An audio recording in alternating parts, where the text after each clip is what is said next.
After World War II, Germany was split by the United States, Great Britain, France, and the Soviet Union. West Germany was controlled by a democratic capitalist system, while East Germany was communist and ruled by the Soviet Union. After the split, Berlin was located in East Germany. However, West Germany controlled its government.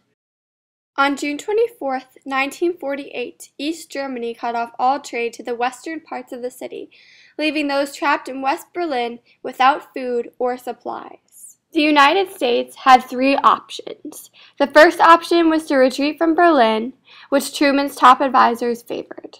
Secondly, they could forcefully push through the blockade, potentially starting World War III, or stand by and wait for those in West Berlin to run out of supplies.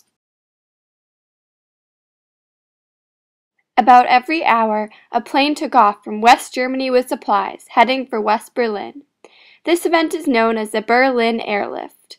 The Berlin Airlift continued for about a year and delivered 1.5 million tons of coal, food, and other supplies to West Berlin.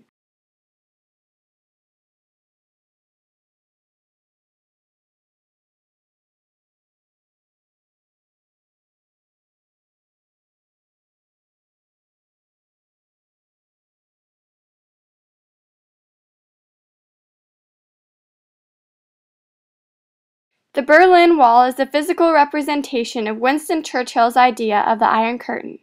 The wall was a line drawn between the democratic capitalist systems of the West and the communist regimes in the East. Barbed wire fences up to 6 feet high were put up during the night, and Berliners woke this morning to find themselves living in a divided city.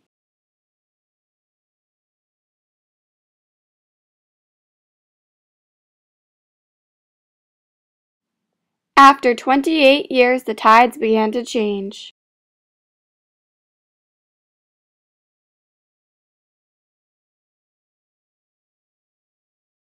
With protests and shifts in the Soviet, East and West German governments finally caused the Iron Curtain to fall. Occasionally they shout, "Die Mauer muss weg, the wall must go." Thousands and thousands of West Germans come to make the point that the wall has suddenly become irrelevant.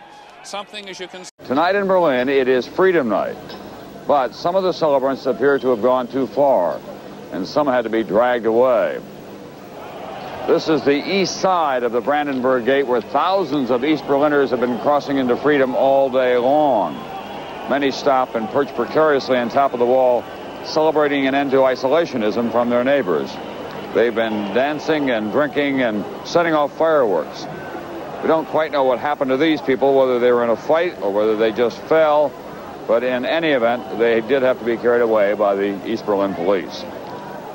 The Berlin Wall, that ominous barrier between communism and democracy, was torn down symbolically yesterday when East Germany opened its borders to immigration and travel, but today, sections of the wall are being knocked down physically, not just by kids, but by soldiers of East Germany as well as citizens. Arthur Kent has been out in the streets and into the neighborhoods that are about to be made whole again after nearly 3 decades. A neighborhood party, Berlin style. There's a big hole in the second wall. On the east side of the Berlin Wall, something new tonight, soldiers dismantling it, not guarding it with rifles. And on the west, the fire department, doing its part to open a road closed 28 years by morning. I put down this platform because tomorrow we will open the border. When the wall went up, it carved Berlin in two. Nowhere did that have a harsher effect on its people than here in Bernauer Strasse, where the barrier separated a very closely knit community. Robert Schwarzenzer was here the day the wall went up. A divided community, a divided families, and if you imagine on the other side there were buildings, and on this side were buildings, and neighbors lived together, and overnight, or a couple of days, they were cut off from each other. Some of those trapped in the east paid with their lives trying to escape. The despair the wall caused among the people it divided made it a hated obstacle to human dignity. Tonight, the people had their revenge. Coming for you in a